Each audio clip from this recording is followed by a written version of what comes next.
Also, as a woman, like finding a character that's really, not ornamental or, eroticized, that she has an agenda, that, she makes decisions and takes actions every day to pursue that agenda is pretty freaking awesome. I would say that this season is a journey. Both there will be a physical journey and an emotional journey for all of our characters. Sort of, as Andrew said, going from a place of isolation to community, hopelessness to hope, and that journey will take them to different places emotionally as well as geographically. And one thing we are doing is perhaps experimenting with time, so it's difficult to answer that question about the number of days an episode. So just say you'll find out. How do you hope with the addition of Morgan, because he's a veteran, he's a veteran in this world, how do you feel like he would be a great addition to this LA cast, this cast?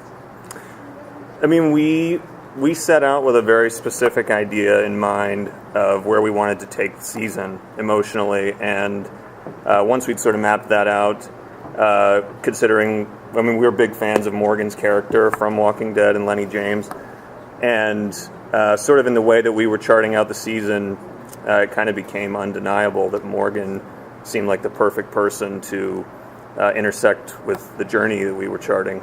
And so we're very excited to hear to see how it plays out and to see how fans react to it. So I want to know, Luciana is back, and the previous season she mentioned she wants to be with her own. So do we go back to Mexico? I can't say, but all I know that I've been in Texas, and it's been really amazing to be part of the tribe that that I met in Mexico. It was interesting that when I met everyone, they were in a foreign land and they didn't speak English, although Strand managed to speak Spanish at some point. So it's really nice to now go to a foreign land for me, for Luciana, and to be able to survive as a family, as a unit, with the Clark family, and obviously meet new characters along the way. The show had always existed pretty squarely in its own corner of the Walking Dead universe, and you're taking at least a step closer to uniting the two. Is it just a step, or is there a bigger picture sort of philosophy that you guys are going to bring to the show going forward? I'd say it is definitely a step to bringing kind of the worlds closer together, and for us it's really about Morgan's journey to Fear the Walking Dead and him becoming a part of the world of Fear the Walking Dead. But at the same time, he's going to change and affect the characters who we all know and fear, and likewise they're going to change him, and it really will create something that hopefully feels new and different. Jenna, what has it been like this is not your genre really, so what's it been like to be a part of the show? Well, it's not my genre that's been the past whatever, but it actually was before I even knew I could do comedy. I was doing drama, and then the comedy boat went, and then I've just been on that cruise. I was super honored that they came to me for this. I was really ready for a change. Something I really wanted was to lean in as a woman who's lived life and reared children and had a lot of experiences. I really, really was looking forward to a project where I could really lean into the human story and human emotion and tell a real story where I can stay in those moments and connect with people and really connect with humanity. And this came my way and fell into my lap, and it's been incredible. And the writing is superb. It warms me. I love it. I get so excited for every script. And the actors are incredible. And, you look at them in the scenes and you're in. And it's such a delightful experience. So I'm really enjoying it. I feel very blessed to have gotten this opportunity to delve into this character. And I think the universe that Morgan's character is bringing is massive and important. and I really, really, really like being there. Maggie, welcome to the show. I was wondering, we see in Prometheus that you interact with Morgan at some point. I was wondering, could you tell us about that and how well prepared your character is for this world? Yeah, I mean, I think it was such a boon to be able to be paired with Lennie right away. He's such a warm and generous actor, and I've been a fan of his for a long time. I mean, this is the man that reopened the Globe stage, in Two Gents of Verona. As an actor, you're just like, yes. So yeah, he's really lovely, and I'm really happy the characters are kind of finding an interesting shorthand between them at times. I think there's a sort of kinship there that they're discovering, and Al is incredible. I love playing her. I mean, it's an unusually capable character who can even not only survive but thrive in this post-apocalyptic world because of who she was before, even after how much she's lost. So yeah, I think also as a woman, finding a character that's really, not ornamental or eroticized, that she has an agenda, that she makes decisions and takes actions every day to pursue that agenda is pretty freaking awesome and unusual. What can you tell us about where Strand's character is now that we're in this time jump, maybe, of new season, new place? What can we expect from his character?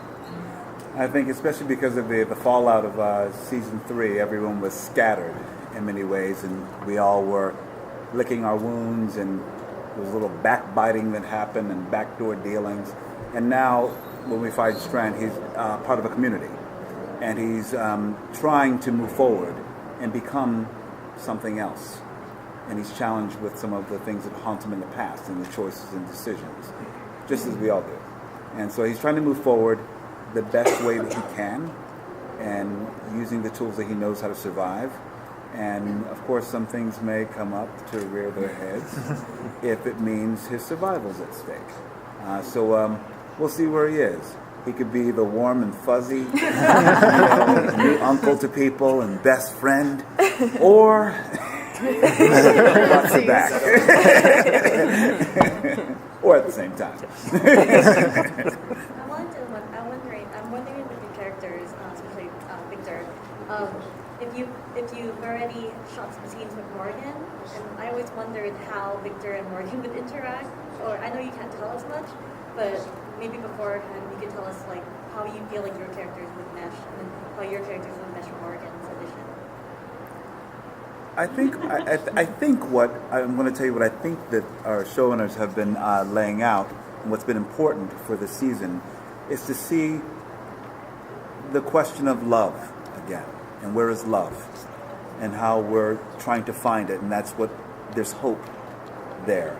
And so where you find all of our characters, I think where we're trying to engage, we're trying to find that love again, and there are things in the middle of it, and different needs and wants.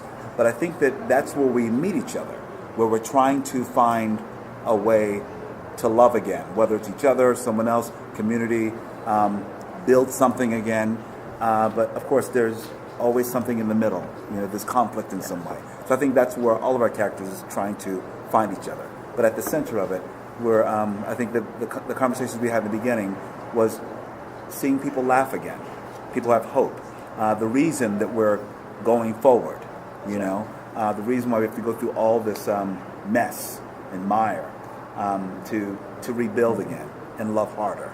Yeah, and I mean, really, it was kind of the central kind of goal we had when Ian and I started working on this, and we started talking to Scott Gimple about it, was we wanted to find the thing that makes surviving worthwhile, and making it more than just, where am I going to find a place to sleep tonight? Where am I going to find some food, some water, and really having a mission statement that's finding the reasons to live and the connections that you can make in this world. And those connections which are so fraught because you never know what's going to come around the corner, what's going to put your life at risk. And that's really kind of what has been really, I think, at the center of kind of every story we've set out to tell this season.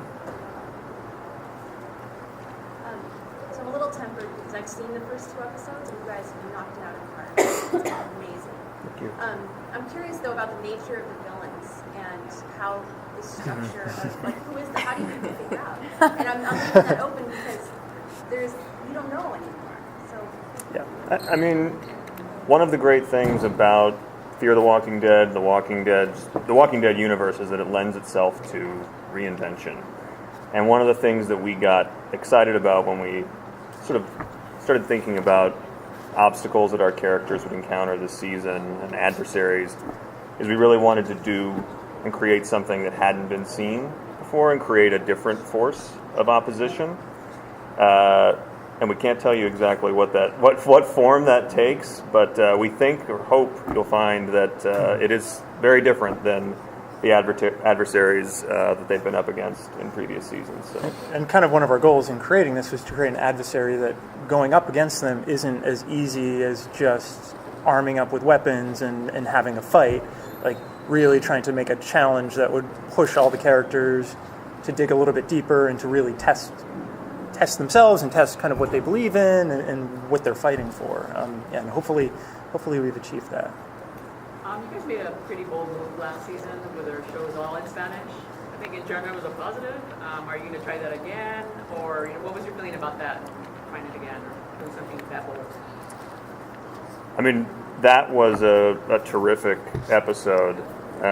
We were not part of the season last year. We're just coming into it now, but I mean, we were big fans of the episode and of the work that was done last year. And I'd say we're trying to do all kinds of new things and to give the fans emotionally satisfying stories that are fresh and different. And so I would say to expect more of that kind of thing. With Morgan coming over, I'm sure you are going to be getting a lot of Walking Dead fans coming over for the first time as well. You also have a bunch of new characters. How accessible is the story going to be for some of these new viewers? Oh, I mean, I'd say it's really, I think anyone, whether a fan of Fear the Walking Dead, a fan of The Walking Dead, or someone who's completely new to the universe, can really kind of step in.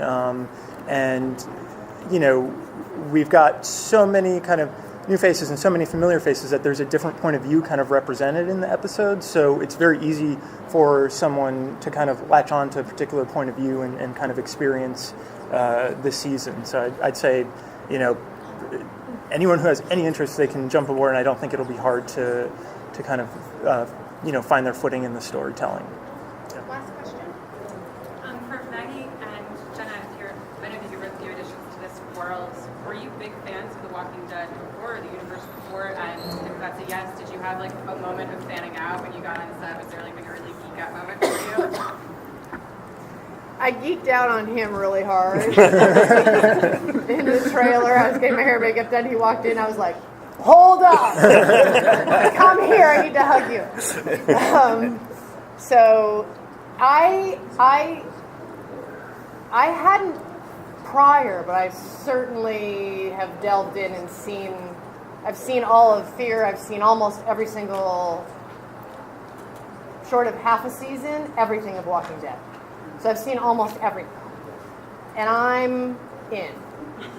I feel very passionately about this universe and the mythology of the Walking Dead universe. I'm a giant fan. I'm a giant fan of the themes that, especially what we get to explore with Morgan coming over. A lot of his themes that he's been experiencing throughout the Walking Dead storytelling, I feel a kinship with. And I feel very passionately about and have been, I love it. I was like, I don't want to lean into, here's a big theme that we're exploring that I love that I know I'm allowed to say, which is those themes of, and Morgan has gone through this leading up to this, is those themes of community versus isolation. And who are you in those two environments, and reconciling for oneself, what's the best version of yourself in a community or by yourself? And the struggles and benefits of both. And the deep-rooted urge to survive weaving through those scenarios. And I'm a big fan of those themes.